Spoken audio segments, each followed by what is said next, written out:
Graças e paz, meus irmãos. Muito bom estarmos aqui na casa do Senhor, podermos... É tanta chuva, é tanta água, né? E a gente espera que não alague, mas graças a Deus nós estamos aqui, tem um grupo de irmãos e irmãs aqui. Vamos celebrar nossa ceia hoje, e os irmãos que não puderem vir, eles poderão participar no próximo domingo. A gente pode celebrar a ceia do Senhor. Eu convido você a abrir sua Bíblia no livro do profeta Isaías. Livro do profeta Isaías. Nós vamos ler a partir do capítulo 52, versículo 13.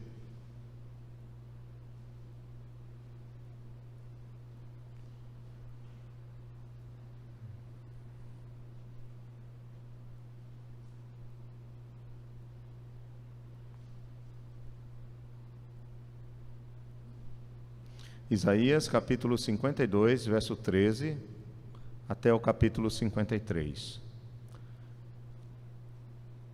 Eis que o meu servo procederá com prudência, será exaltado e elevado, e será muito sublime, como pasmaram muitos à vista dele, pois o seu aspecto estava muito desfigurado, mais do que o de outro qualquer, e a sua aparência mais do que a dos outros filhos dos homens. Assim causará admiração às nações, e os reis fecharão a sua boca por causa dele, porque aquilo que não lhes foi anunciado verão, e aquilo que não ouviram entenderão. Quem creu em nossa pregação? E a quem foi revelado o braço do Senhor? Porque foi subindo como um renovo perante ele, e como raiz de uma terra seca. Não tinha aparência, nem formosura, olhámo-lo, mas nenhuma beleza havia que nos agradasse. Era desprezado e o mais rejeitado entre os homens, homem de dores, e que sabe o que é padecer. E como um de quem os homens escondem o rosto, era desprezado, e dele não fizemos caso. Certamente ele tomou sobre si as nossas enfermidades, e as nossas dores levou sobre si, e nós o reputávamos por aflito, ferido de Deus e oprimido. Mas ele foi traspassado pelas nossas transgressões e moído pelas nossas iniquidades. O castigo que nos traz a paz estava sobre ele, e pelas suas pisaduras fomos sarados. Todos nós andávamos desgarrados como ovelhas, cada um se desviava pelo caminho, mas o Senhor fez cair sobre ele a iniquidade de todos nós, ou de nós todos. Ele foi oprimido e humilhado, mas não abriu a boca. Como o cordeiro foi levado ao matadouro, e como ovelha muda perante os seus tosqueadores, ele não abriu a boca. Por juízo o opressor foi arrebatado, e de sua linhagem quem dela cogitou?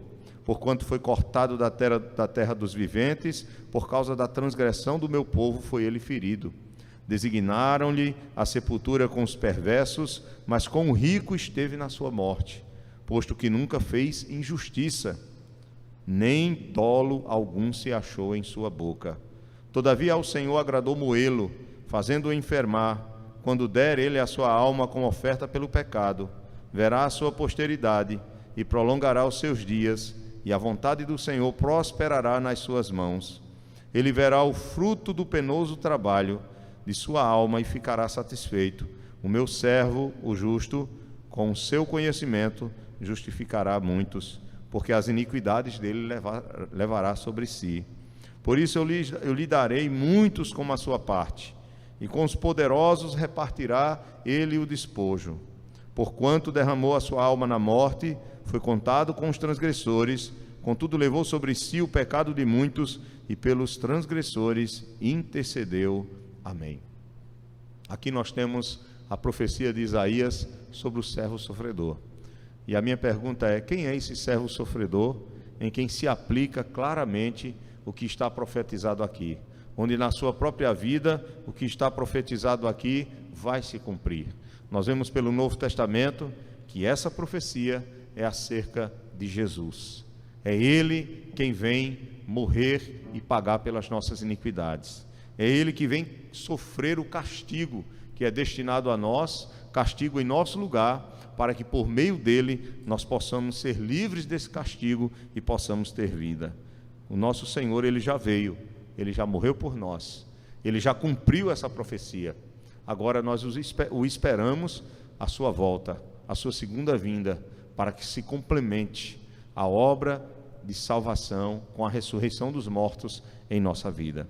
Nós vamos louvar esse Deus nesta tarde, nós vamos adorar o nosso Senhor nesta tarde, nós vamos louvar o seu nome, glorificar o seu nome, e eu convido você a, nesse momento, adorar de todo o seu coração a Jesus Cristo, o nosso Salvador, o nosso Redentor, e além de adorá-lo, também depois podermos juntos celebrar a ceia, trazendo à nossa memória o sacrifício que ele realizou por nós, a obra que ele fez por nós, sendo sim representada pelo pão e pelo vinho que está aqui nesta noite. Nós louvamos a Deus, convido você a ficar de pé, os irmãos que aqui estão, as irmãs, e os irmãos que estão em casa, não precisa ficar de pé, mas acompanhe-nos nessa oração em nome de Jesus. Vamos cultuar a Deus, vamos adorar a Deus juntos.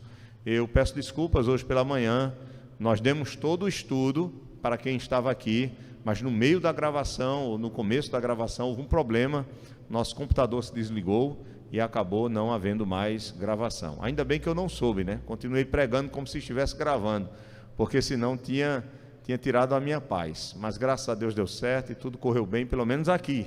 Mas nós vamos regravar o estudo desta manhã para os irmãos em Oséias 5 e vamos disponibilizar para vocês, para não perderem o acompanhamento do estudo. Amém? Muito obrigado, ó Pai, por esta tarde, muito obrigado por este culto solene na Tua presença. Eu te agradeço pela Tua igreja que já está aqui, um grupo de irmãos e irmãs que já chegaram neste local, e nossos irmãos e irmãs que estão participando conosco da comunhão em suas casas.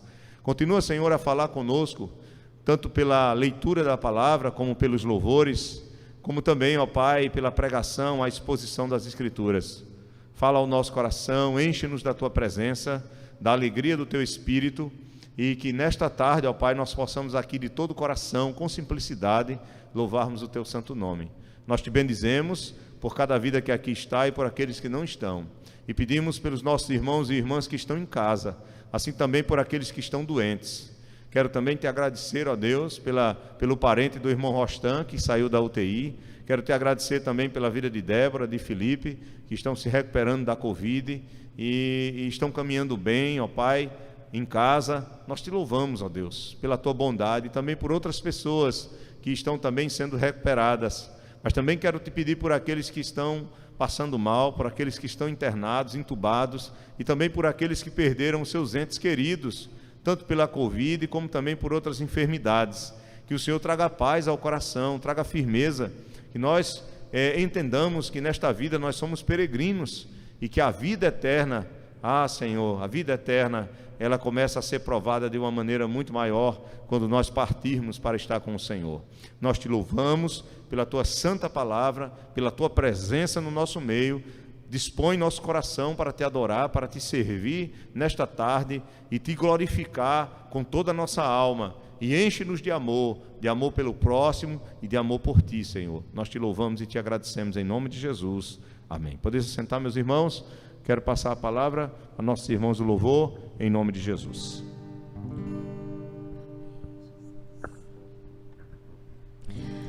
A graça e a paz, queridos.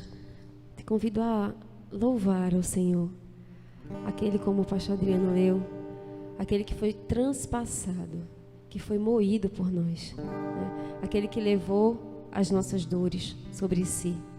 E a palavra diz que o castigo que nos traz a paz estava sobre ele, e pelas suas pisaduras nós fomos sarados.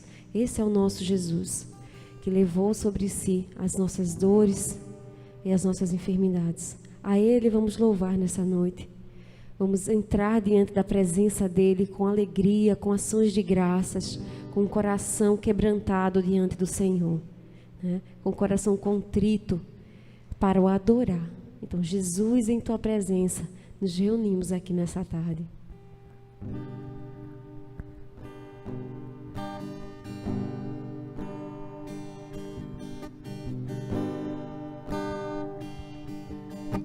Jesus, em Tua presença, reunimos-nos aqui, contemplamos tua face e rendemos-nos a ti, pois um dia tua morte trouxe vida a todos nós e nos deu completo acesso ao coração do Pai. Jesus, em tua presença, Jesus, em tua presença, reunimos-nos aqui, contemplamos tua face e rendemos-nos a ti, pois um dia tua morte trouxe vida a todos nós e nos deu completo acesso ao coração do Pai. O véu que separava já não separa mais. A luz que outrora apagada agora brilha e cada dia brilha mais. Só pra te adorar e fazer teu nome grande e te dar o louvor que é devido. Estamos nós aqui só pra te adorar, Senhor, só pra te adorar e fazer teu nome grande e te dar o louvor que é devido. Estamos nós aqui, estamos nós aqui, estamos nós aqui, estamos aqui, Senhor, para te dar, para dar o louvor que é devido ao teu nome, Jesus. A ti, Senhor, que é o único digno de receber toda a nossa adoração, todo o nosso louvor, Senhor. A ti, Jesus, tu que és o único.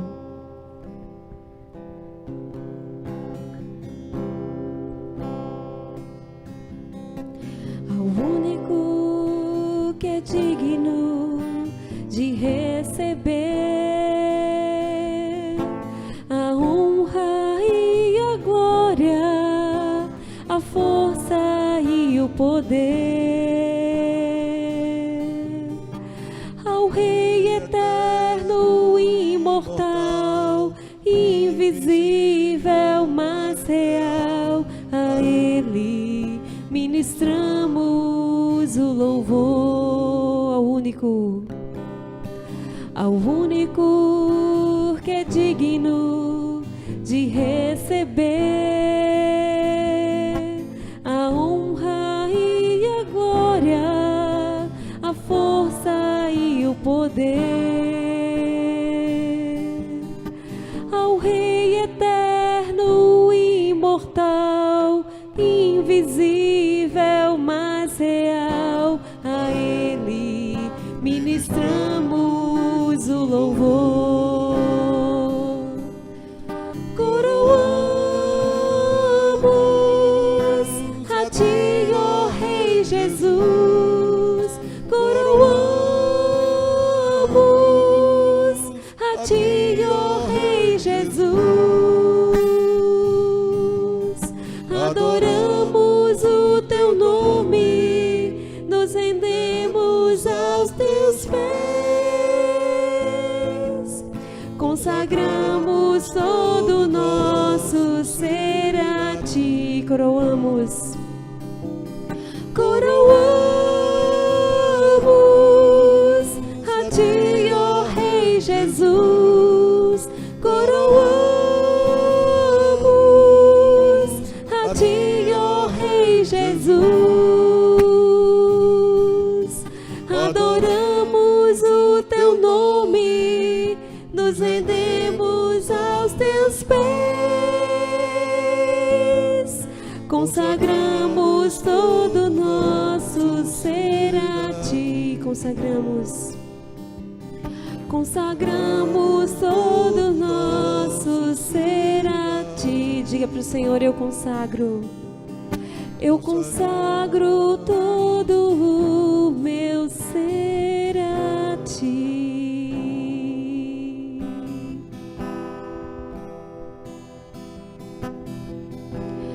Porque dele, por ele, para ele são todas as coisas. Porque dele, por ele, para ele são todas as coisas. Porque dele, por ele, para ele são todas as coisas.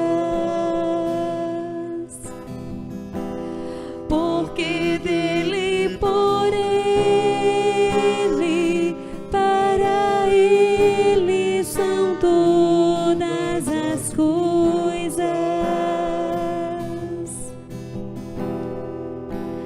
A ele a glória,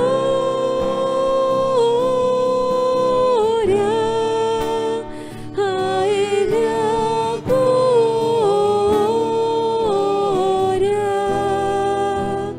a ele a glória, para sempre. Amém. Toda glória.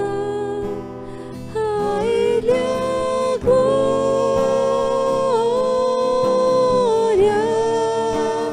a ele a glória,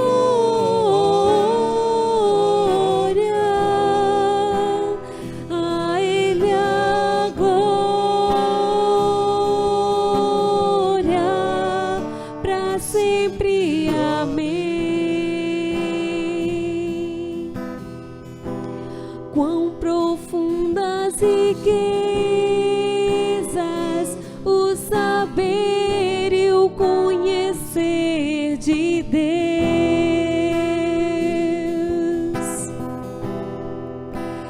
Quão insondáveis seus juízos e seus caminhos.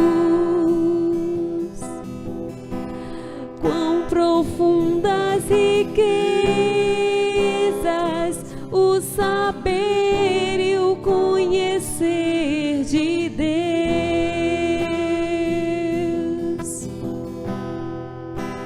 Quão insondáveis seus juízos e seus caminhos. A ti, Jesus. A ele a glória,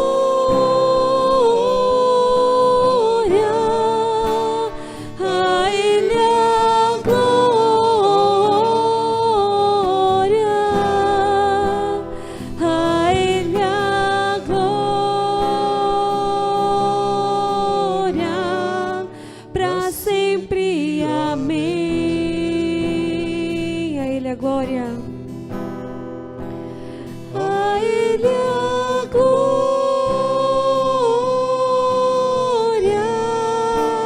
a ele a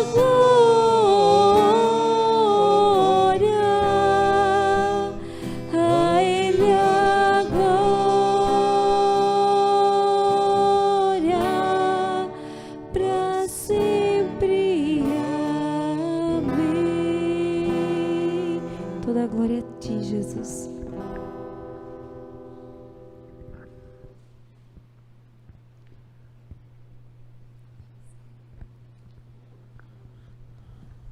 Meus irmãos, vamos abrir a palavra do Senhor mais uma vez. Eu quero convidá-los a abrir em 2 Coríntios, capítulo 9.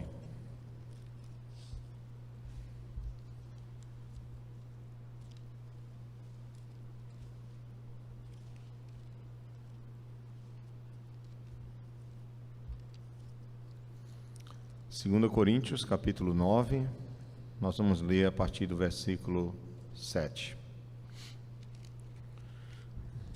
Cada um contribua segundo tiver proposto no coração, não com tristeza ou por necessidade, porque Deus ama a quem dá com alegria.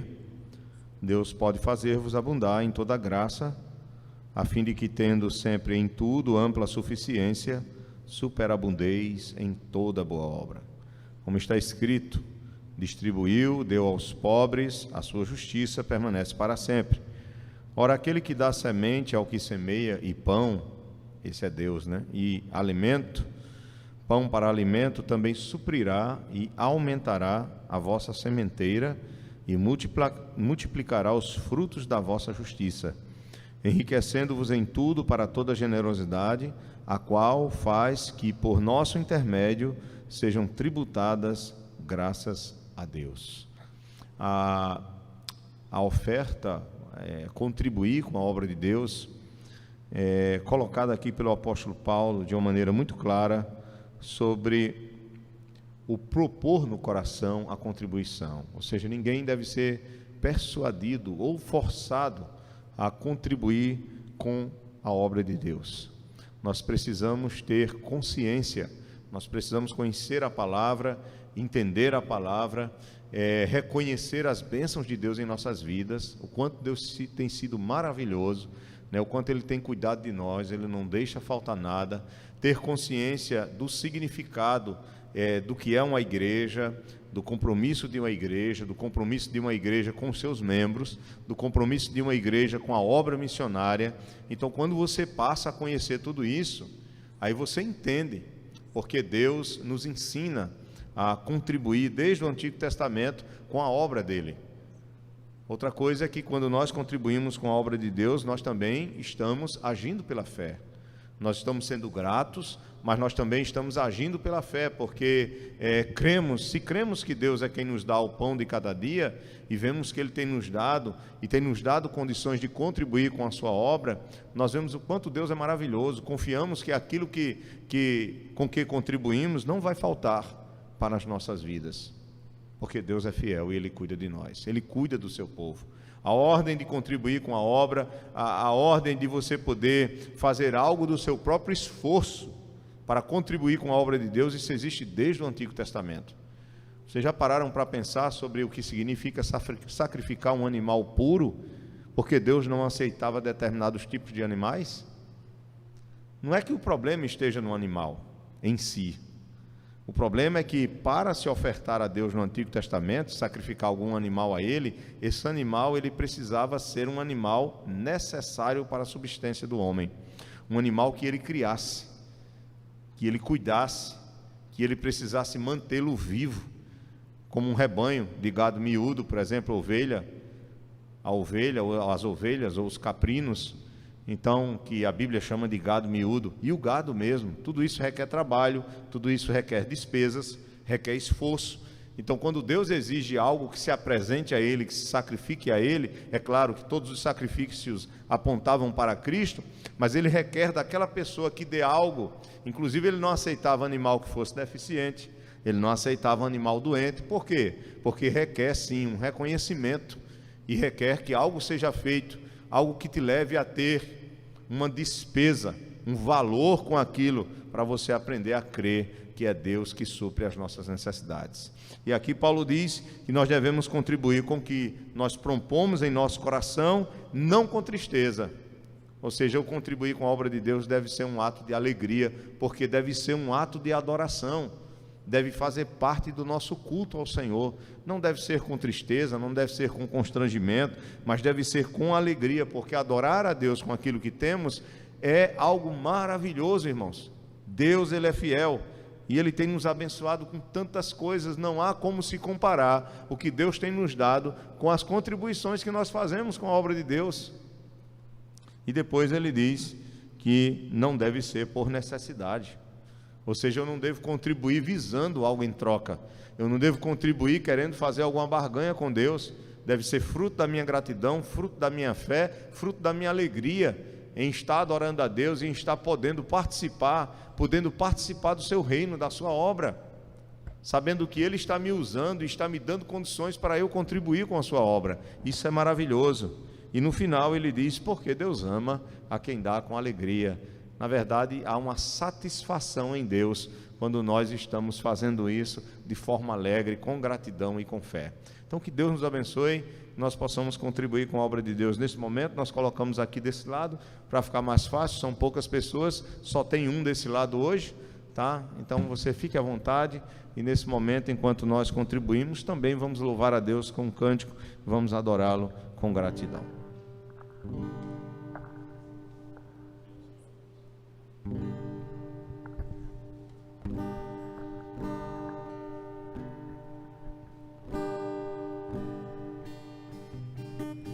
Venha, Senhor, minha vida oferecer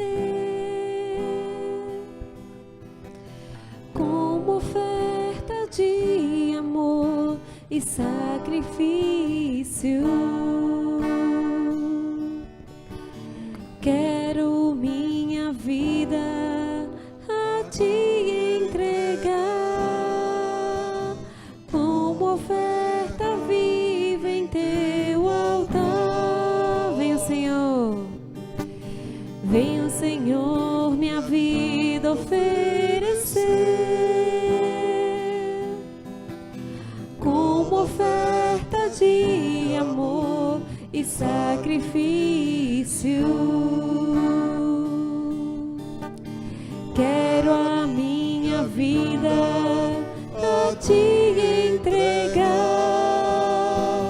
como oferta viva em teu altar, pois pra te adorar foi que eu nasci. Cumpre em mim o teu querer, faça o que está em teu coração, e que a cada dia eu queira mais e mais estar ao teu lado, Senhor, pois pra te adorar, pois pra te adorar foi que eu nasci. Cumpre em mim o teu querer, faça o que está em teu coração, e que a cada dia eu queira mais e mais estar ao teu lado, estar ao teu lado, estar ao teu lado, Senhor.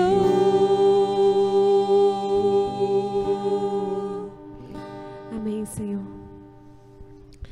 Nos colocamos diante da Tua presença nessa hora, Senhor, mais uma vez. Queremos com o coração grato a Ti, Senhor, em ações de graça, Senhor, te agradecer por tudo aquilo que Tu tens feito em nós, Pai, por nós, Senhor. Oh, Deus, obrigada, Senhor, primeiramente por tão grande e maravilhosa salvação. Obrigada, Senhor, por a obra na cruz do Calvário, Senhor, que nos deu a possibilidade de estarmos aqui reunidos como igreja, neste momento para te ofertar, para te adorar e neste momento te ofertar. Senhor, em nome de Jesus, recebe essas ofertas, Pai. Ah, Senhor, que elas possam, Senhor, contribuir para o Teu reino. Ah, Deus, que elas possam ser administradas, Senhor, de forma sábia diante de Ti. Oh, Deus, que cada dízimo, cada oferta colocada neste lugar, Senhor, glorifique o Teu nome, glorifique o nome do Teu Filho amado Jesus Cristo. Abençoa cada um que contribuiu. Abençoa, Senhor, aqueles, Pai, que também não puderam contribuir, Senhor, mas que no seu coração tem a voluntariedade de fazer e que nesse momento não pôde. Abençoa a vida deles também. Vem com o Teu perdão, a Tua graça sobre nós e recebe, Senhor, essas ofertas e recebe as nossas vidas nesta hora. Esta é a nossa oração, no nome santo de Jesus Cristo, Pai. Amém.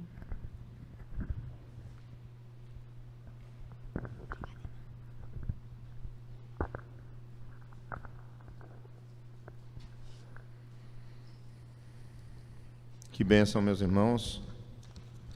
Eu quero comunicar, eu acho que todos já estão sabendo que aprove a Deus, né, levar o irmão Severino para ele.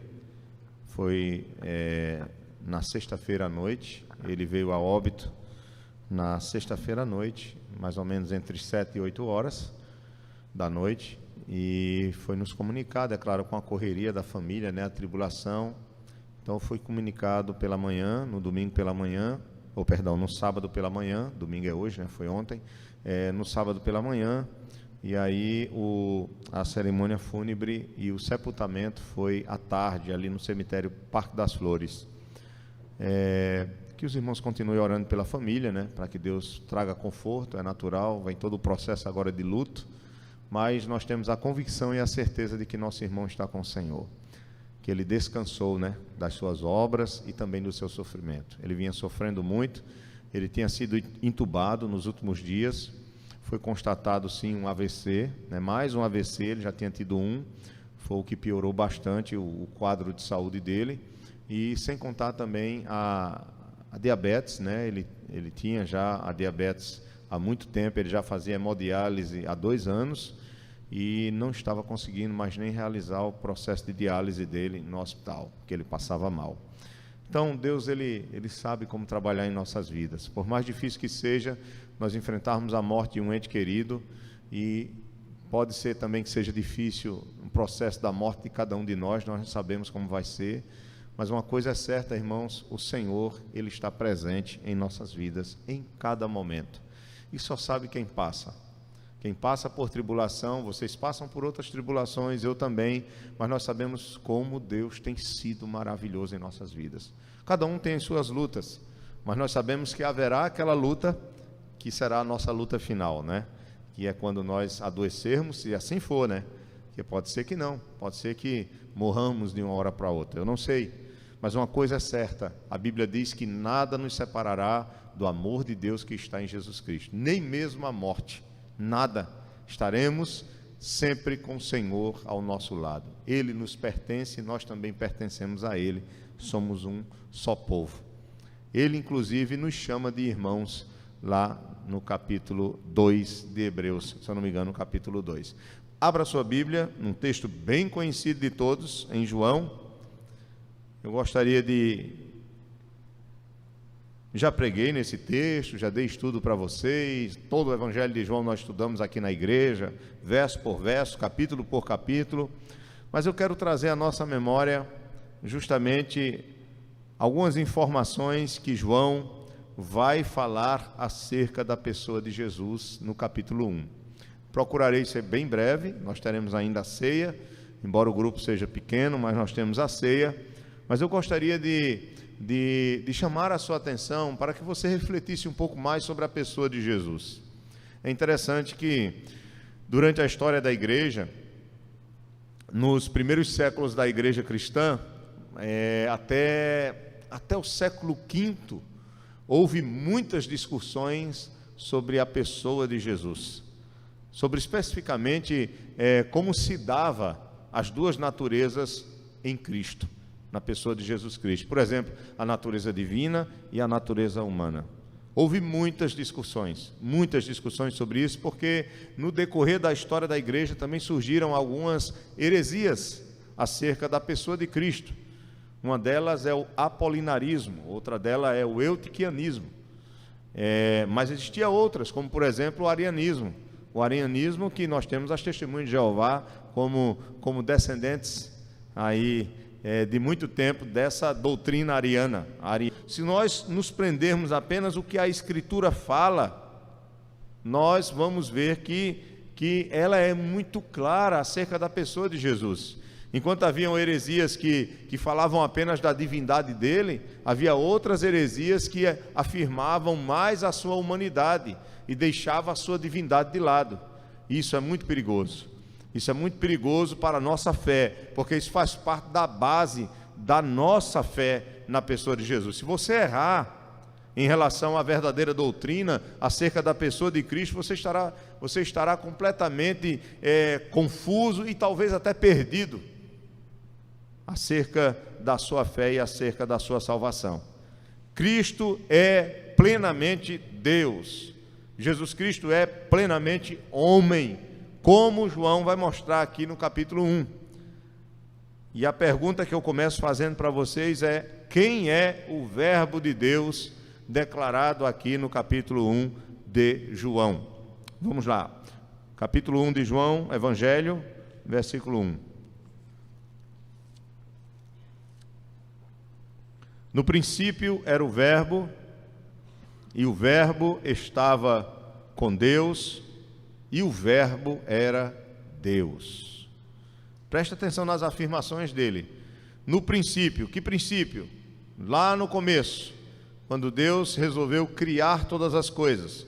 No princípio era o Verbo, e o Verbo estava com Deus, e o Verbo era Deus.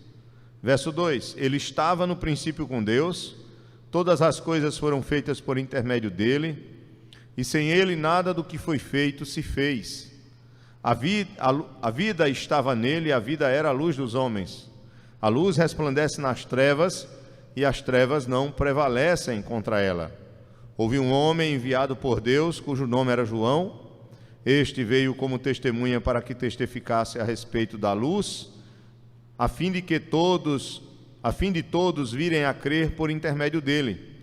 Ele não era a luz, mas veio para que testificasse da luz, a saber, a verdadeira luz que, vinda ao mundo, ilumina a todo homem. O Verbo estava no mundo.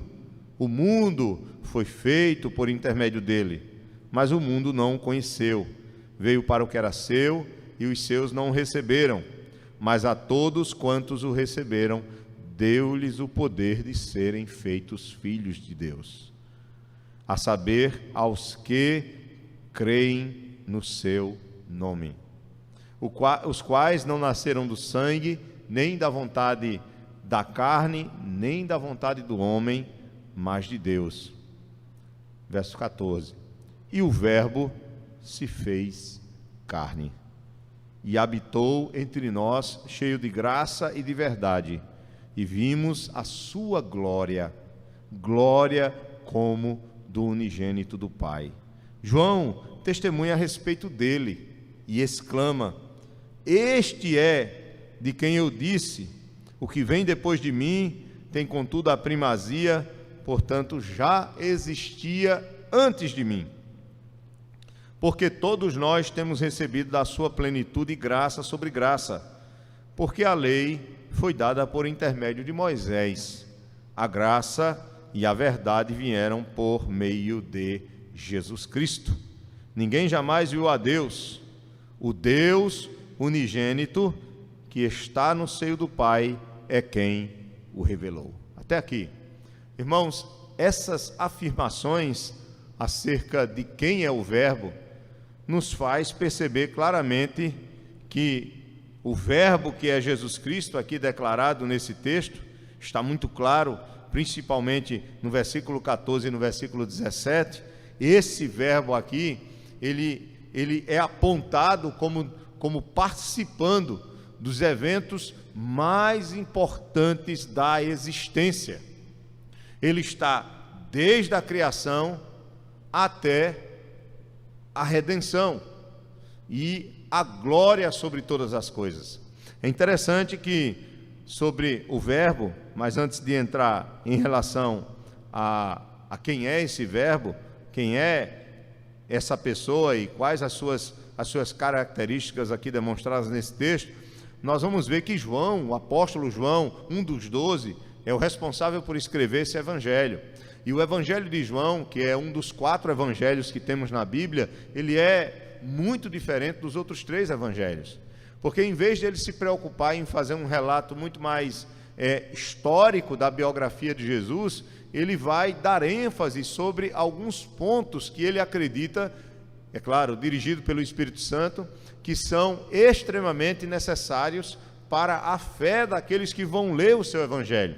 Inclusive o propósito principal de João, que é declarado no final do Evangelho, no capítulo 20, no capítulo 20 de João, eu vou só ler aqui para vocês o versículo 30 e o versículo 31. João, ele diz o seguinte, ele diz no capítulo 20, verso 30 e 31, ele mostra qual é o propósito da sua carta, do seu evangelho. E ele diz: na verdade, fez Jesus diante dos discípulos muitos outros sinais que não estão escritos neste livro.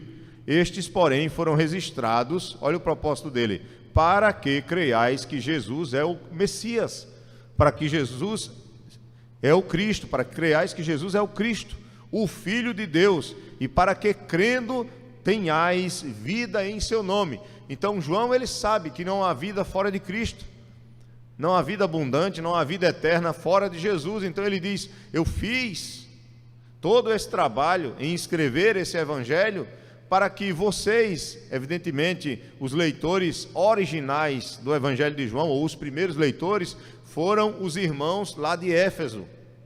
Porque quando ele escreveu essa carta, provavelmente ele estava lá e escreveu inicialmente para alcançar esses irmãos, as igrejas nas casas que existiam ali em Éfeso e em suas redondezas. Mas esse evangelho, evidentemente, ele alcançou o mundo, inclusive a nós hoje, pela vontade soberana de Deus. E o propósito de João ao escrever esse evangelho é de nos levar à fé. A fé em quem? A fé em Cristo. Para quê? Para que tenhamos vida, para que sejamos salvos, para que verdadeiramente possamos conhecer a Deus, conhecer a nós mesmos e vermos a nossa grande necessidade de salvação, mas que há um Salvador, e esse Salvador é o Verbo que se encarnou. Outra coisa, irmãos, é que o foco de João nesse evangelho não é o reino de Deus. Vocês vão ver Mateus, por exemplo, falando muito sobre o reino de Deus, ou o reino dos céus. Mas João, ele se preocupa muito mais em focar no rei, na pessoa do rei, e não no reino. Não que ele não fale no reino, ele vai falar no reino em alguns textos, por exemplo, no capítulo 3, ele vai falar sobre o reino, verso 3 ao 5. Quem não nascer de novo não pode ver o reino de Deus. Então ele vai citar, ele vai tocar, mas não é o foco dele é na pessoa do rei Jesus. Até porque nesse evangelho ele vai trazer justamente a revelação de que Cristo falou várias vezes: eu sou isso, eu sou aquilo. Inclusive alguns autores dizem que esse evangelho é o evangelho dos 7 eu sou. Porque nesse evangelho Jesus vai dizer, por exemplo, no capítulo 6, eu sou o pão que desceu do céu. No capítulo 8 ele vai dizer, eu sou a luz do mundo. No capítulo 10 ele vai dizer, eu sou a porta, 2 vezes. Ou o bom pastor, mas especificamente, eu sou a porta, eu sou o pastor. No capítulo 11 ele vai dizer, eu sou a ressurreição e a vida, e aquele que morre, ou aquele que morra, né? Ele, ainda que morra, viverá para sempre. Eu sou a ressurreição e a vida, e aquele que crê em mim, ainda que morra, viverá para sempre. É assim que diz o versículo. No Evangelho de João, capítulo 14, verso 6, ele diz que é o caminho, a verdade e a vida, mas eu sou o caminho. E no 15 ele diz, eu sou a videira. Então, há claramente no Evangelho de João, irmãos, essa revelação sobre a glória de Jesus Cristo e várias metáforas que mostram a sua função na obra de salvação e de revelação também. E agora, irmãos, no nosso texto nós temos algumas verdades sobre a pessoa do Verbo. Quem é o Verbo? Do versículo 1 ao versículo 4, o texto é claro e diz que o Verbo é Deus. Versículo 1 diz, no princípio era o Verbo, e o Verbo estava com Deus, e o Verbo era quem? O Verbo era Deus. João, ele procura falar agora sobre a preexistência do Verbo. Veja, ele começa com a preexistência do Verbo. O Verbo preexistente, ou seja, a pessoa do Filho sem ter se encarnado ainda. Então ele começa desde o início de todas as coisas. É como se ele estivesse aqui fazendo uma leitura de Gênesis. E começasse porque o livro de Gênesis, ele começa justamente assim: no princípio criou Deus os céus e a terra. Não é assim que começa Gênesis? Capítulo 1 de Gênesis, não precisa abrir, eu leio para você. No princípio criou Deus os céus e a terra, e aí começa a se discorrer como se deu essa criação na obra dos 6 dias, porque no sétimo Deus contempla a sua obra e goza daquilo que ele fez, tem prazer naquilo que ele fez. Então, ele diz que o verbo estava já no princípio. É claro que ele não vai falar especificamente da Trindade aqui, mas ele vai falar das duas pessoas da Trindade, da pessoa do Pai e da pessoa do Verbo, que é o Filho. O Logos, aqui a palavra que é usada é Logos, não é o Logos da filosofia, mas é o Logos da Escritura, embora o termo grego que eles vão usar seja esse, mas o Logos aqui, ele é muito mais do que o Logos da filosofia. O Logos aqui é uma pessoa que ainda não veio e se encarnou. Claro que ele vai falar da encarnação do verbo, mas até então ele está mostrando que esse verbo, antes de se reencarnar, ele está ali unido com Deus numa só essência. Por isso que ele diz, no princípio era o verbo, e o verbo estava com Deus, e o verbo era Deus. Então ele mostra que o verbo é eterno. Assim como o Pai é eterno, Deus é eterno, o verbo também é eterno. Ele já existia desde toda a eternidade, e no princípio ele estava lá com Deus. Deus aqui é o Pai, ele está se referindo ao Pai. O verbo e o Pai, a pessoa do verbo e a pessoa do Pai. No verso 2 ele diz, ele estava no princípio com Deus, ele repete. No verso 15 é interessante que ele diz, João testemunha a respeito dele e exclama, este é o de quem eu disse, o que vem depois de mim. Aí ele está falando já Jesus, ou o verbo como encarnado. Ele diz, olha, ele vai vir depois de mim. Vocês lembram quantos meses, João Batista era mais velho do que Jesus? Estão lembrados? 6 meses, muito bem. Como nós sabemos disso? Quando Maria estava grávida, ela foi visitar Isabel, sua prima, né? E Isabel já estava com 6 meses de gravidez de João Batista, porque João Batista vem preparar justamente a mente e os corações das pessoas para ouvirem acerca de Cristo, do Cordeiro de Deus que tira o pecado do mundo. Ele prepara o caminho, ele vem anunciando o reino de Deus que é chegado, e aí logo depois que ele vai preparando o caminho, chega Cristo, ele batiza Cristo, diz que não é digno nem de desatar as sandálias dos seus pés, porque começando o ministério de Cristo, evidentemente o ministério de João Batista, ele começa a amainar, ele começa a diminuir, até que João Batista é decapitado, é morto, e Jesus Cristo continua a sua obra. Mas vamos adiante. Então, o verbo é Deus, do verso 1 ao 4. Por quê? Porque João, ele deixa claro que esse verbo, ele é preexistente, e na sua preexistência, ele é eterno, assim como o Pai é. E estava até mesmo no princípio com o Pai, junto com o Pai. No versículo 3 ele diz, todas as coisas foram feitas por intermédio dele, e sem ele nada do que foi feito se fez. Veja, sem ele nada do que foi feito se fez. Havia uma plena harmonia na deidade, ou seja, na pessoa do Pai, com a pessoa do Filho, na essência do ser de Deus. Há uma plena harmonia entre as pessoas que existem nessa essência, o Pai, o Filho e o Espírito Santo. Isso é claro, irmãos. João está dizendo que o verbo estava lá, mas o próprio Gênesis diz, no princípio criou Deus o quê? Os céus e a terra, e depois ele vai dizer que o Espírito pairava sobre as águas. Dá uma ideia, essa palavra pairar é como um pássaro que está planando, que está parado, pairando sobre as águas.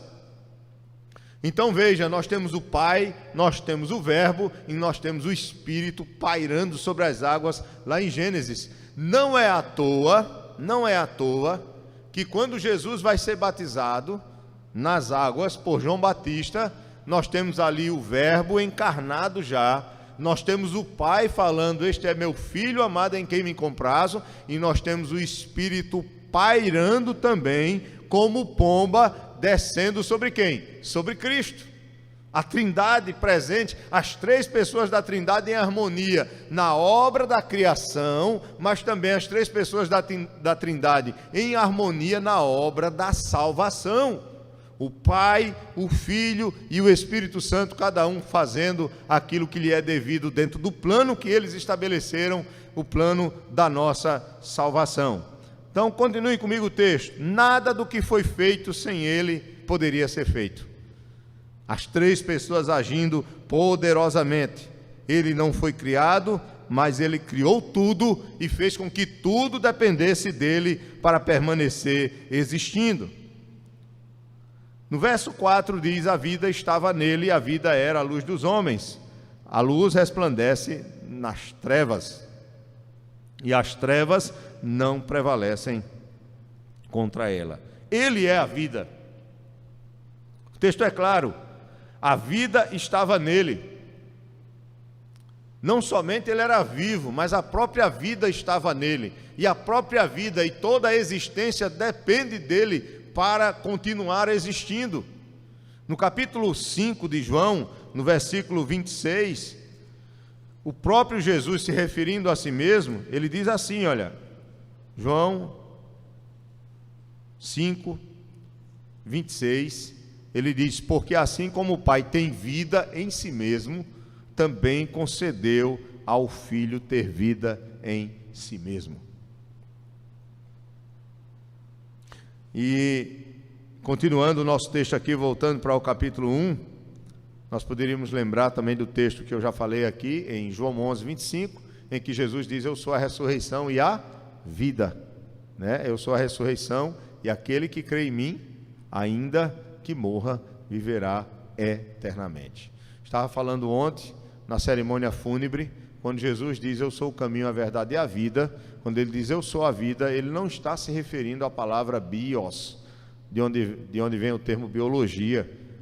Ele não está dizendo eu sou a vida no sentido de que eu sou a existência, como se fosse um panteísmo, ou seja, eu sou todas as coisas e todas as coisas eu estou nelas, presente como uma só essência. Não, ele criou todas as coisas, mas todas as coisas foram criadas à parte dele.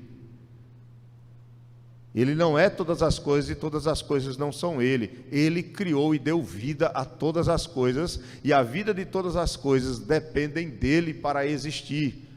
Mas não há uma mistura, não há uma mescla.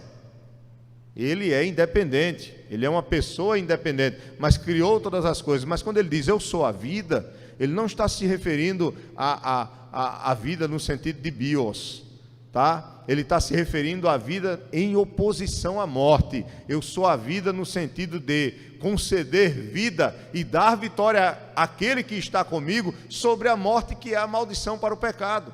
Ele usa a palavra grega completamente diferente da palavra bios.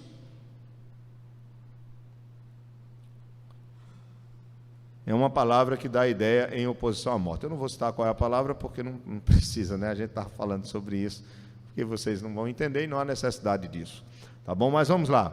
Bios, eu sei que você entende, né? Porque vem biologia e todo mundo sabe aqui, quando vai se estudar sobre biologia, vai estudar sobre o quê? Sobre a vida dos animais, dos insetos, das plantas, enfim, de tudo que tem vida. Mas vamos lá. Quando ele diz aqui que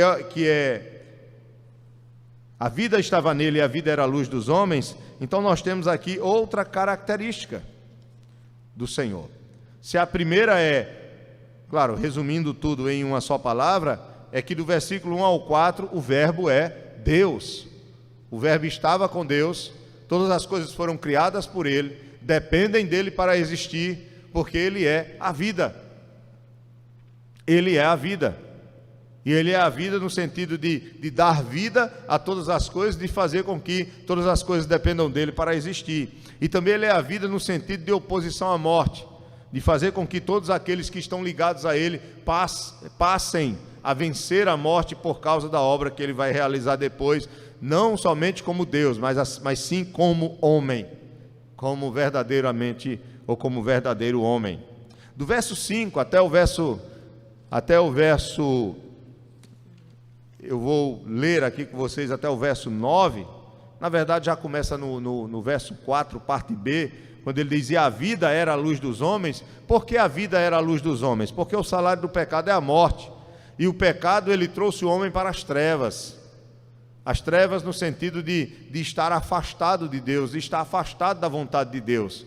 Então o homem afastado de Deus, ele está em trevas, nas trevas, no pecado, e por causa disso ele está debaixo da morte, ele está debaixo de condenação, Porque quando Adão e Eva caíram, eles foram expulsos do jardim, e sobre eles veio a maldição da morte, mas também não somente sobre eles, mas sobre a descendência deles. E aí Paulo vai dizer, olha, o salário do pecado é a morte, mas o dom gratuito de Deus é a vida eterna por meio de Jesus Cristo, ou em Cristo Jesus. Então no 4b, quando ele diz, e a vida era a luz dos homens, no verso 5 ele diz, a luz resplandece nas trevas, e as trevas não prevalecem contra ela. Então Jesus, que é chamado de verbo aqui, falando da sua pré-existência, ele é Deus. Agora ele começa a mostrar que ele, além de ser Deus, ele é a luz dos homens. No verso 6 ele diz, houve um homem enviado por Deus, cujo nome era João. Este veio como testemunho para que testificasse a respeito da luz, a fim de todos vierem a crer por intermédio dele. Ele não era luz, mas veio para que testificasse da luz, a saber, a verdadeira luz, que vinda ao mundo ilumina todo o homem. O verbo, ele é Deus, mas o verbo é a luz do homem, ou a luz dos homens. Sua luz resplandece nas trevas, mas as trevas não aceitam a sua luz. Na verdade, irmãos, as próprias trevas odeiam a luz. Isso nós vamos ter mais claramente no capítulo 3, aí de João. No capítulo 3 de João, se você observar, a partir do versículo 16, quando Jesus está falando da sua missão, o que é a luz? A luz é a verdade. A luz é a verdade que Deus traz para nós sobre quem Ele é, sobre sua vontade, sobre o que Ele está fazendo em relação a nós, mas também a luz, ela mostra a nossa própria condição de pecadores e o quanto nós necessitamos de um Salvador. O Evangelho, ele é essa luz, a pregação de Cristo é essa luz que ilumina os nossos olhos e também o nosso coração, e nos faz enxergar a nossa condição diante de Deus, mas também nos faz enxergar o que Deus fez para nos salvar na pessoa de seu Filho. Então, quando o texto diz aqui que o verbo é a luz, e nós lemos aqui em João 3,16, diz, porque Deus amou o mundo de tal maneira que deu o seu Filho unigênito, para que todo que nele crê não pereça, mas tenha a vida eterna. Porquanto Deus enviou o seu Filho ao mundo, não para que julgasse o mundo, mas para que o mundo fosse salvo por ele. Quem nele crê não é julgado, o que não crê já está julgado, porquanto não crê no nome do unigênito Filho de Deus.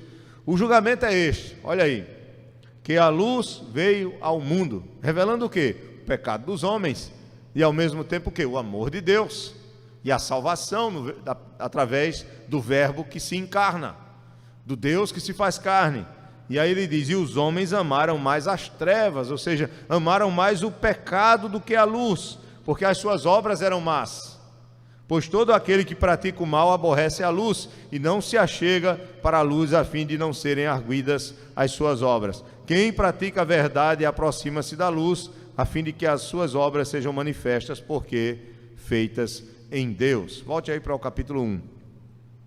Então, sua luz resplandece nas trevas, mas as trevas não aceitaram a sua luz. Se você observar, no versículo 9, ele diz, a saber, a verdadeira luz que vinda ao mundo ilumina a todo homem, ilumina a todo homem. O texto aqui também vai dizer, a partir do versículo 6, que houve um homem enviado por Deus, e é justamente João Batista. Não é o João que está escrevendo esse evangelho. O João que está escrevendo esse evangelho é o apóstolo, é um dos 12.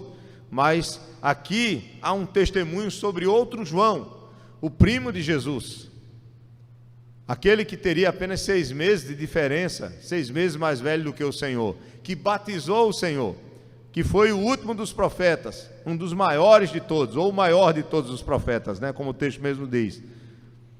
Um homem de Deus, um homem estranho para a sociedade, mas que pregava a verdade, que anunciava a nova vida, pelo arrependimento e a fé naquele que havia de chegar, naquele a quem ele estava anunciando. Ele mesmo diz, eu batizo com água, mas aquele que vem batizará com o Espírito Santo e com fogo. Batizará com o Espírito salvando e batizará com fogo condenando, punindo os ímpios. Batismo com fogo não tem nada a ver com o Espírito Santo não, viu gente? Pelo amor de Deus, tá? Tem muitas interpretações aí erradas sobre isso. Nunca peça a Deus o batismo com fogo, porque você está pedindo juízo sobre sua vida. Você pode pedir até para Deus batizar você com o Espírito, se você não for crente, porque se você já for crente, você já é batizado com o Espírito. Então você não precisa de um novo batismo, a não ser nas águas, se não tiver sido batizado nas águas. Você precisa do enchimento com o Espírito. Enchei-vos do Espírito. Mas o batismo com o Espírito se dá no novo nascimento, pelo que as Escrituras dizem. Mas, vindo para o nosso texto, qual é a diferença do verbo para João? O texto é muito claro, irmãos. Quando o texto diz aqui, olha, no verso 8, que João não era a luz. João não é a luz. A luz é o verbo. O verbo é Deus e o verbo é a luz dos homens que dá a vida, que tira os homens das trevas, pelo menos alguns que vão crer nele, que vão enxergar a luz e que vão poder sair das trevas por meio do poder dessa luz que vem até seus corações. Mas João não é a luz, mas veio para que testificasse da luz. Eu achei interessante as comparações que são feitas aqui. Teve um autor que ele fez uma comparação bem interessante. Ele diz: o verbo que é Cristo é eterno, João foi enviado. O texto é claro, quando diz houve um homem enviado por Deus, enquanto que o verbo já existia desde o princípio. Então o verbo é eterno, que é Cristo. Nós vamos ver aqui mais na frente, eu já citei para vocês, né? Fala até o próprio nome dele no verso 17 no nosso texto, mas diz que Cristo é eterno, o verbo é eterno, João foi enviado.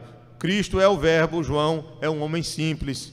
Cristo é Deus, ou seja, o verbo é Deus, João é um comissionado por Deus. Cristo é a verdadeira luz, João testemunha da luz. Cristo é o objeto da fé, João testemunha para que os homens que ouvem o seu testemunho creiam em Cristo, que é o objeto da fé. Esse é o propósito de João. Veja o que ele diz aí no verso 29 desse texto. No seguinte dia, viu João a Jesus, que vinha para ele, e disse: eis o Cordeiro de Deus que tira o pecado do mundo. Está aqui o testemunho de João. Ele é o Cordeiro, ele é quem tira o pecado do mundo. Quando perguntaram a João quem ele era, se ele era o Cristo, ele disse: eu não sou o Cristo. Ele sabia quem era o Cristo, ao ponto de querer mesmo nem sequer batizar o Senhor. Mas o Senhor disse: não, você tem que fazer, porque assim está decidido, está ordenado, você tem que fazer.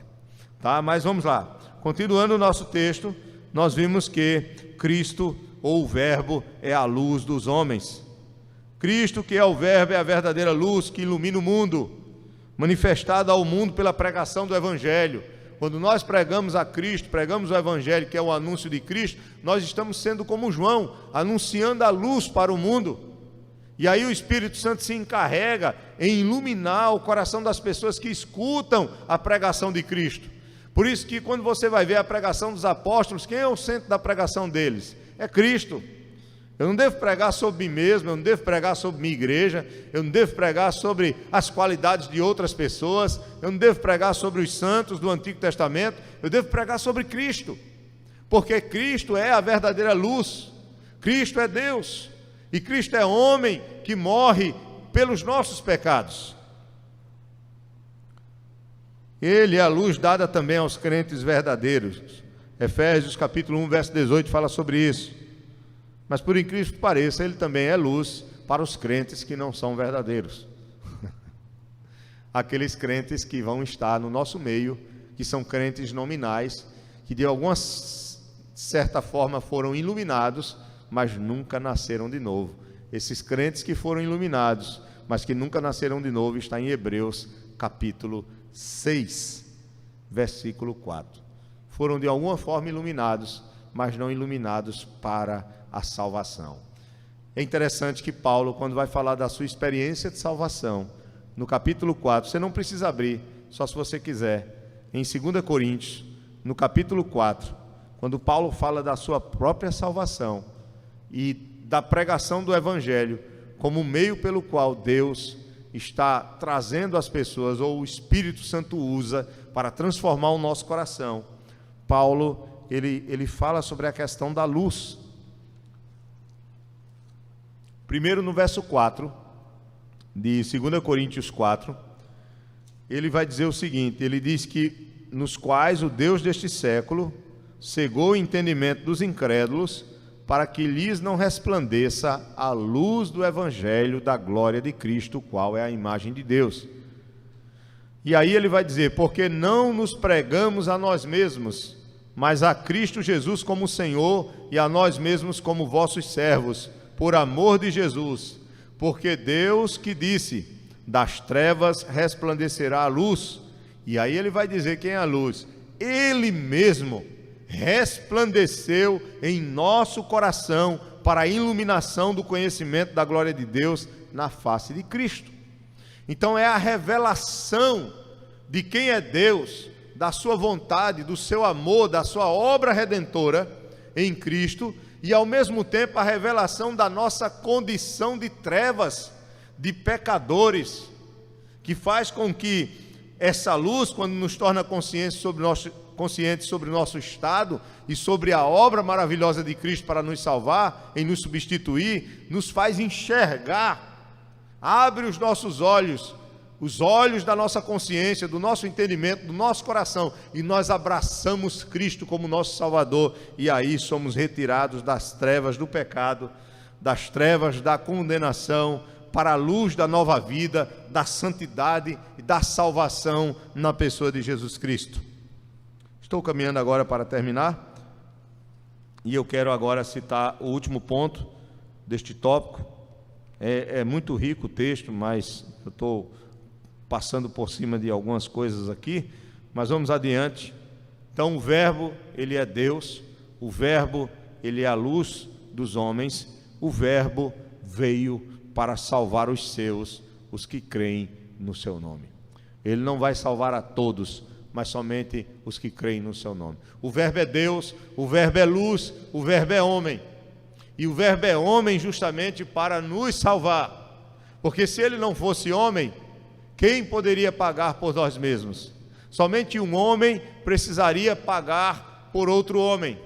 Mas para esse homem pagar por outro homem, ele não poderia ter pecado.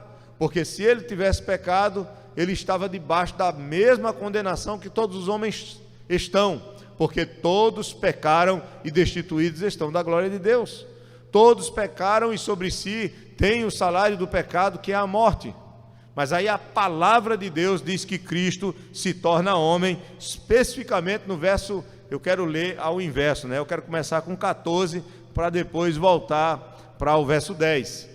Veja, no 14 ele diz: e o verbo se fez carne, e habitou entre nós, cheio de graça e de verdade, e vimos a sua glória, glória como unigênito do Pai.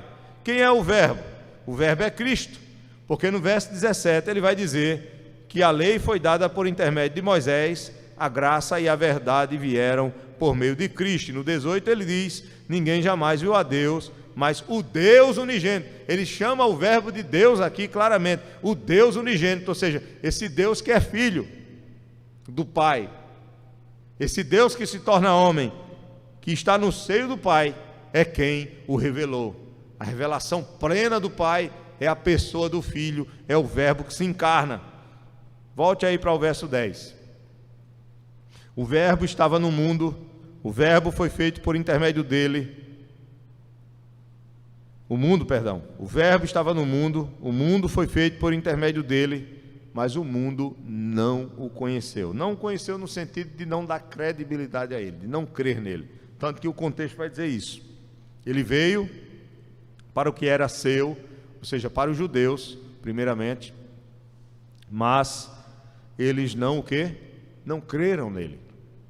Não receberam em seus corações. Não acreditaram na obra dele de que ele era o Messias enviado por Deus, o Salvador. E aí no versículo 12 diz: mas a todos quantos o receberam, e aí entra eu e você, e todos aqueles na época de Jesus que também creram nele, mas a todos quanto receberam por meio do quê? Da fé, na fé de quem era e da fé em sua obra. Diz o texto: deu-lhes o poder de serem feitos o quê? Filhos de Deus. Porque havia uma separação por causa do pecado. Deus era o nosso inimigo, e o nosso inimigo feroz, que estava pronto para nos punir eternamente. Mas por causa do verbo, que chega para assumir a nossa culpa e morrer pelos nossos pecados, agora por meio dele, da fé nele, então nós somos o que? Reconciliados com Deus. E deixamos de ser apenas filhos no sentido de criação, mas passamos a ser filhos no sentido de adoção, de uma relação íntima de um filho e de um pai, onde um amor profundo começa a ser vivido entre essas duas pessoas por meio de um mediador, que é o Verbo que se faz carne. Ele diz que esses homens e mulheres que se tornam filhos, nascem de novo. São filhos espirituais agora. Nascem de novo não pela sua própria vontade, porque é impossível que o homem nasça espiritualmente pela sua própria vontade, a não ser que Deus, pelo seu poder, gere uma nova vida no seu coração. E o texto diz: os quais não nasceram do sangue, nem da vontade da carne, ou seja, nem da vontade do homem. Não é um nascimento natural, não é um nascimento por gestação, que vem de uma relação sexual, tá? Mas eles não nascem da vontade do homem, mas de Deus. E aí ele diz: por quê? Porque o Verbo se fez carne e habitou entre nós, cheio de graça. Passando para o verso 15. Então, essa última parte aqui, o Verbo veio para salvar os seus, os que creiam no seu nome. Aí no verso 15 ele diz: João testemunha a respeito dele e exclama: este é o de quem eu disse, o que vem depois de mim tem, contudo, a primazia, porquanto já existia antes de mim. Porque todos nós temos recebido da sua plenitude e graça sobre graça. Então ele mostra que toda a salvação está nele, toda a graça está nele, na obra dele, na pessoa dele. Isso fica ainda mais claro no verso 17, e eu encerro com o verso 17 e o 18, quando ele diz: porque a lei foi dada por intermédio de Moisés. A lei foi dada. Quando nós quebramos a lei, qual é o resultado da quebra da lei? A morte. Nós temos a lei, mas somos incapazes de cumprir a lei porque somos pecadores, e aí a lei testifica contra nós, nos acusa de pecadores, e nós passamos a ser agora merecedores de juízo. E ele diz: mas a graça e a verdade vieram por meio de Jesus Cristo. Por quê? Porque Jesus Cristo, ele vai cumprir a lei por nós, ele vai fazer o que nós não temos condições de fazer, que é isso que nós chamamos de obediência. A obediência ativa de Jesus é o fato de ele ser obediente em tudo, até a sua morte. Ele é obediente em tudo, ele cumpre a lei em tudo, ele não peca em nada, nem em pensamento, nem em palavras, nem em desejos, nem em ações, em nada. Ele é perfeito em todas as suas palavras, ações, em todos os seus sentimentos e desejos. Ele não cai, ele não falha em nenhum aspecto. Ele é o justo, ele é o santo de Deus. E aí ele cumpre a lei em nosso lugar, a sua obediência ativa, o que nós não podemos fazer, mas ele cumpre a lei também na obediência passiva, porque ele se coloca em nosso lugar para sofrer agora o juízo da lei, sem ele mesmo merecer. Ele morre por nós. É por isso que nós vamos participar da ceia, para relembrarmos a obra que o Senhor fez por nós. Ele se sacrifica por nós. E aí, irmãos, a graça e a verdade vem por meio de Jesus Cristo. Deus amou o mundo de tal maneira que todo aquele que nele crê, Deus amou o mundo de tal maneira que deu o seu Filho unigênito, para que todo aquele que nele crê não pereça, mas tenha a vida eterna. Tudo isso, irmãos, só é possível pelo Verbo de Deus, Jesus Cristo. O Verbo é Deus, o Verbo é a luz dos homens, o Verbo é o Salvador dos homens, por se tornar homem e obedecer no lugar deles, mas também sofrer em seu lugar. Por isso que ele é cheio de graça. Nele há graça sobre graça. Nele, enquanto Moisés recebeu a lei, Cristo nos trouxe. A lei foi dada por intermédio de Moisés, a graça e a verdade é nos dada por intermédio de Jesus Cristo. Termino, irmãos, com 3 pontos aqui que eu quero apenas ler. Primeiro, o fato do Verbo deixar a glória que tinha com o Pai para tornar-se homem e pagar por nossos pecados, demonstra o seu amor por nós. Isso está claro em João 3,16 e também em Romanos 8, 31 e 39. Quem nos separará do amor de Deus que está em Jesus Cristo? Segundo, rejeitar esse amor de Cristo, ou de Deus, e de Deus, o Pai, é rejeitar o próprio Deus, é rejeitar o Filho, é rejeitar o Pai, e é caminhar pela punição, ou para a punição eterna, pelo caminho largo para a punição eterna. Quem tem um filho tem a vida, quem porém não tem um filho não tem a vida. Só existe dois grupos de pessoas no mundo: os que rejeitam a luz, que é Cristo, e os que recebem a luz, creem nele e são nascidos de Deus. Qual dos grupos, irmãos, que nós fazemos parte? Espero que seja o de crer nele e de ser feito filho de Deus por meio do poder do Espírito. Terceiro, para os que já são de Cristo, busquemos conhecê-lo mais, para que sua glória encha nossos corações e estejamos sempre firmados nele, porque esse é o propósito de João, que a fé seja produzida em nossos corações. E quanto mais nós conhecermos a Deus na pessoa de Jesus, mais firmes nós estaremos na fé em suas promessas. E sem fé, irmãos, é impossível agradar a Deus. Que Deus nos abençoe e que nós possamos participar da ceia do Senhor neste momento. Hoje nós temos apenas uma bandeja e um prato com pão, são poucas pessoas, porque assim entendemos que será o suficiente. Então, quero convidar o diácono Ramiro e convidar a irmã Maria, esse casal, para nos auxiliar. E aí nós vamos, mas quero agradecer a todas as auxiliadoras, os diáconos que aqui estão, o diácono Sandoval e todos os outros vocês que aqui estão, muito grato por tudo, mas hoje, como é pouca gente, então eu não vou chamar todos os diáconos e as auxiliadoras aqui à frente, porque nós vamos servir com mais facilidade hoje pelo número de pessoas. Vamos louvar o Senhor e vamos nos preparar para a ceia, em nome de Jesus. Eu vou vir aqui para o lado e o Disson vai organizar a câmera para ela ficar aqui do nosso lado.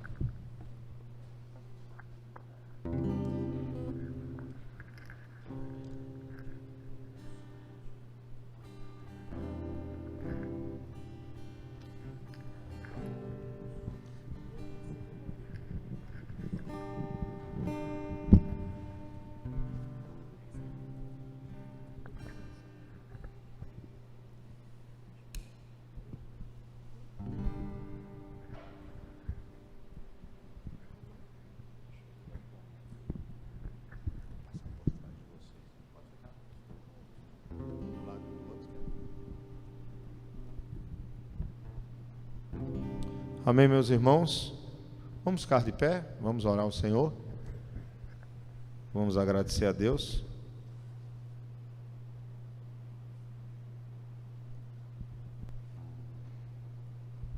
Obrigado.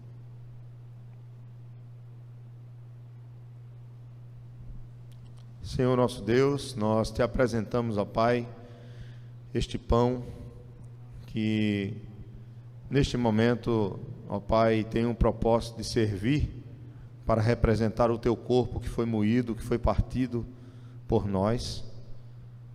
O sofrimento do Senhor, desde a tortura até a cruz, até a crucificação.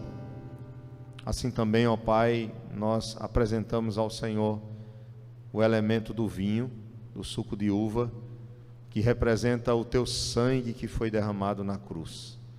Nós queremos, ó Deus, ó Pai, com esses dois elementos, nesta tarde, celebrar, ó Pai, o que o Senhor nos instituiu, que é a ceia do Senhor, onde este pão representa o Teu corpo partido e o vinho o Teu sangue derramado, para que possamos, ó Deus, alimentar o nosso coração, a nossa fé, na obra que o Senhor realizou por nós.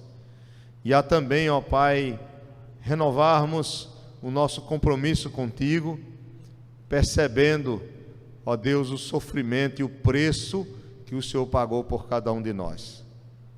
Hoje é muito bom poder comer do pão e beber do vinho, mas para que esses elementos existissem, o Senhor pagou um preço muito alto pelos meus pecados e pelos pecados do teu povo. Nós te agradecemos e consagramos a ti esses elementos e te pedimos que teu Espírito Santo nos conduza nesse momento e fale ao nosso coração, fortaleça a nossa fé ao participarmos e ao celebrarmos a ceia do Senhor, em nome de Jesus Cristo. Nós te louvamos e nós te agradecemos por tudo. Amém. Vamos louvar o Senhor? Podeis assentar, meus irmãos.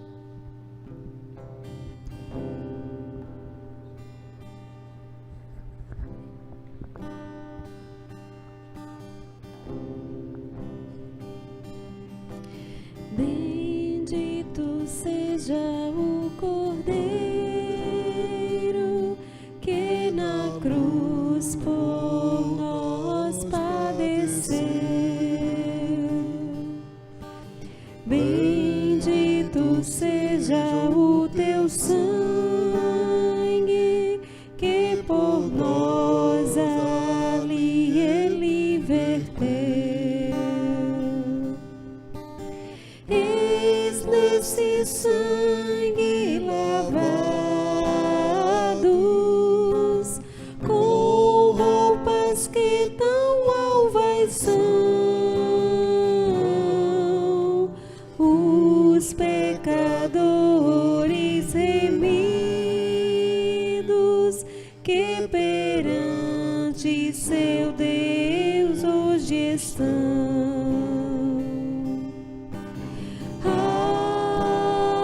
Alvo mais que a neve, alvo mais que a neve, sim, neste sangue lavados, mais alvo que a neve serei. Quão espinhosa a coroa que Jesus por nós suportou. Oh, quão profundas as chagas que nos provam quanto Ele amou. Eis nestas chagas pureza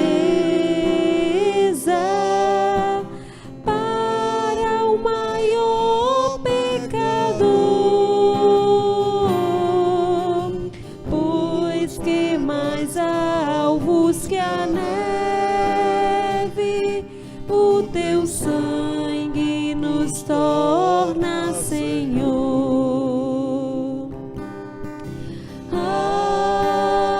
Alvo mais que a neve,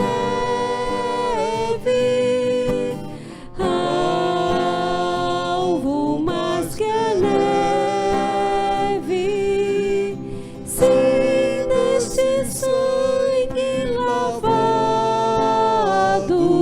mais alvo que a neve serei. Se nós a ti confessarmos e seguirmos na tua luz, tu não somente perdoas, purificas também, ó Jesus. Sim, de todo pecado, que maravilha desse amor, pois que mais alvo que a neve, o teu sangue nos torna, Senhor.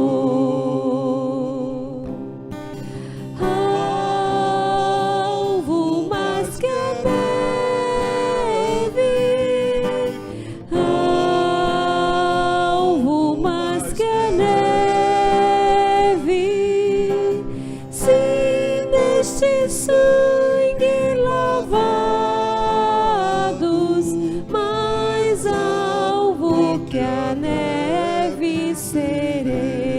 alvo mais que a neve. Alvo mais que a neve.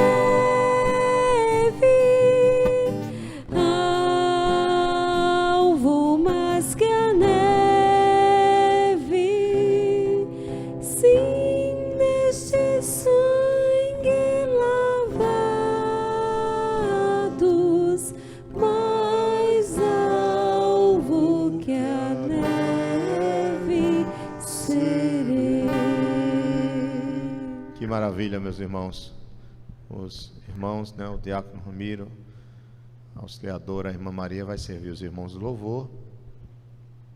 E logo após eu sirvo o casal e a gente participa da ceia. Se você quiser abrir, se não, eu vou ler para você em 1 Coríntios, capítulo 11, a partir do versículo 23. 1 Coríntios 11, a partir do versículo 23.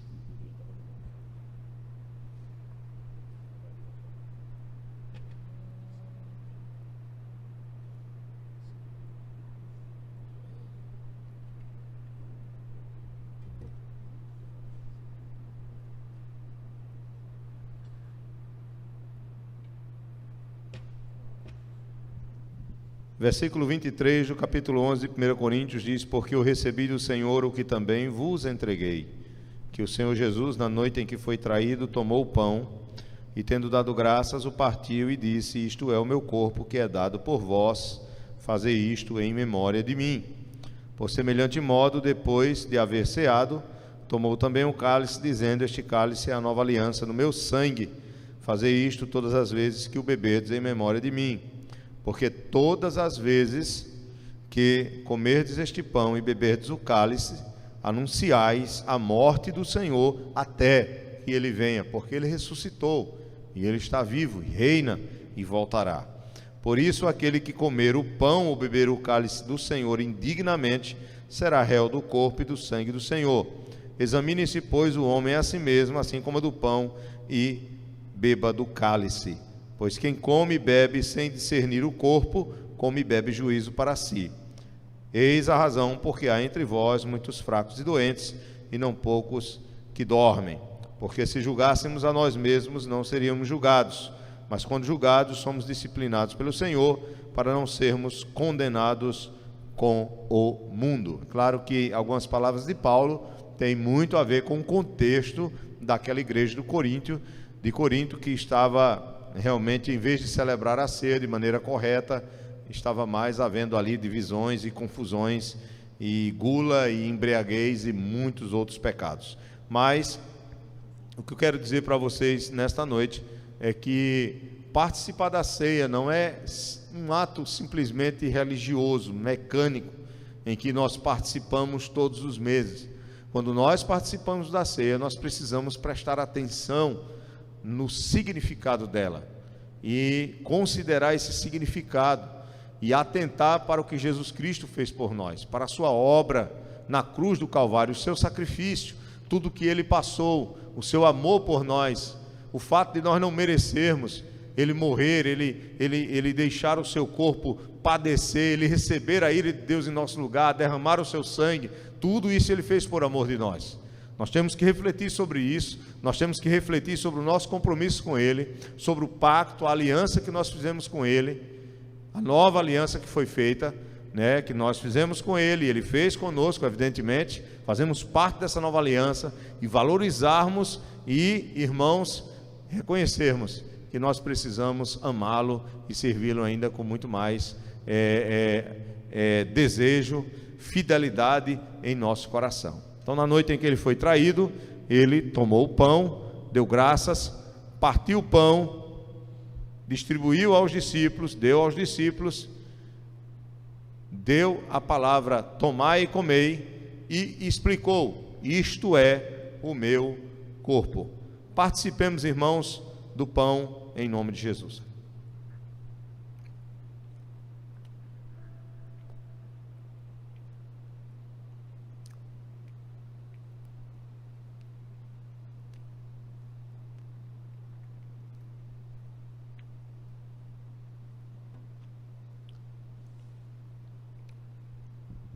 Semelhantemente, tomou o cálice e disse: este cálice é a nova aliança no meu sangue, bebei dele todos.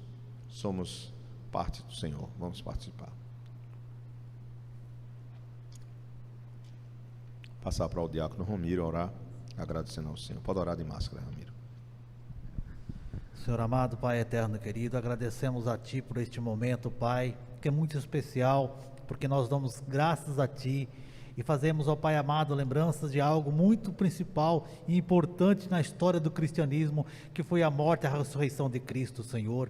Muito obrigado, Pai, porque nós sabemos que o Espírito Santo nos convenceu que nós temos que ter uma vida diferente, Pai, porque a nossa chamada é algo muito especial da Tua parte, Senhor, e nós Te agradecemos por este momento, meu Deus, em nome de Jesus, amém. Vamos louvar o Senhor, já estamos encerrando nosso culto. Quero agradecer, a irmã Maria, nossa auxiliadora, o diácono Ramiro, também o diácono Sandoval, que está aqui, a diaconisa Ivanira, e todas as outras pessoas que nos ajudaram, o pessoal do louvor, todos os outros que ajudaram também a ajeitar a mesa. Que Deus abençoe vocês, os irmãos, as irmãs que vieram. Não desanimem, permaneçam firmes. Também o diácono Jefferson, que aqui está, todos que estão presentes, que Deus abençoe a sua semana. Não desanimem, está chovendo muito, mas dê uma tréguazinha aí na chuva, venha para a casa do Senhor, venha buscar o Senhor, participe também assistindo os vídeos, divulgando os vídeos, para que a palavra de Deus alcance outras pessoas. E nós sabemos que essa pandemia ela vai passar, ela não vai durar para sempre. Já estamos no processo de vacinação, muitos dos nossos idosos aqui da igreja já foram vacinados, então nós vamos caminhando aos poucos, mas não desanime, não deixe que Satanás ele use esse momento para colocar medo no seu coração e fazer com que você pare, você desista. Não, continue firme, continue buscando o Senhor, leia a sua Bíblia em casa, faça as suas orações e esteja conosco em comunhão. Teve oportunidade, venha para a casa do Senhor, a igreja está aberta, 6:30 da noite na terça-feira, oração. Sei que muitos não podem, porque ainda estão chegando do trabalho. 6:30 da noite na quinta-feira, estudo bíblico, estudo dos Salmos. Vamos estudar o Salmo 23, quinta-feira que vem agora. Domingo de manhã, 9 da manhã, escola dominical. Vamos estudar Oséias. O texto de hoje, nós tivemos um problema no computador, e aí cortou no começo da gravação, estava tão bem, e cortou, mas eu vou fazer essa gravação novamente do estudo, sozinho. Eu venho aqui, essa semana gravo, posto para os irmãos não perderem, a linha de estudos, que está sendo capítulo por capítulo, e domingo eu dou já o capítulo 6, a gente já inicia o capítulo 6 de Oséias, e domingo à tarde, às 3 horas da tarde, ainda não, está para se acabar dia 28, mas nós não sabemos, pode ser que haja uma prorrogação, não sabemos o que o governador vai fazer, mas vamos caminhando, 3 horas da tarde estaremos aqui. Tivemos uma deficiência porque algumas pessoas do louvor ou estão doentes, ou estão trabalhando, mas louvado seja Deus, o irmão Flávio nos ajudou aí com o violão, a irmã Shirley, o irmão Rostan, que Deus abençoe vocês, pelo esforço de chegar aqui. E também, irmãos, orem pela irmã Aninha, eu peço oração por Aninha, esposa de André. Ela foi acometida de Covid e estava muito doente, falei com ela essa semana. Quero agradecer as orações pela minha filha Débora, pelo esposo dela, estão se recuperando, estão com Covid também, estão em casa, estão se recuperando.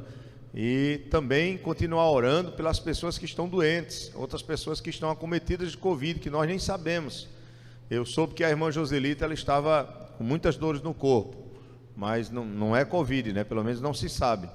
Mas vamos orar por ela também, pela irmã Joselita, ela vinha estar conosco, mas não pôde.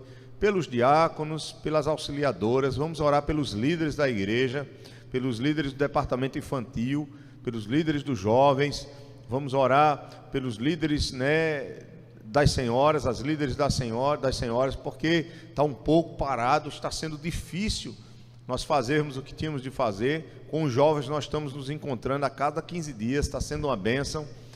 Era ontem o nosso encontro, mas nós cancelamos por causa da cerimônia fúnebre do irmão Severino, vai ser sábado que vem, e as senhoras está marcada aí para o último sábado, O último sábado é esse sábado agora, já não, Me ajudem aí, tá? Hoje é 18, né? Então já é o último sábado, sim. Já é o último sábado agora vai ter o encontro das mulheres, tá? As irmãs da União Feminina aí, da União de Mulheres. A gente vai avisando durante a semana, a irmã Iracema, tá bom? E a irmã Joselita. Aí a gente avisa vocês. Vamos ficar de pé, vamos orar. A gente vai cantar só a primeira estrofe e o coro do hino Deus enviou. Amém? Deus enviou seu Filho amado para nos salvar e perdoar.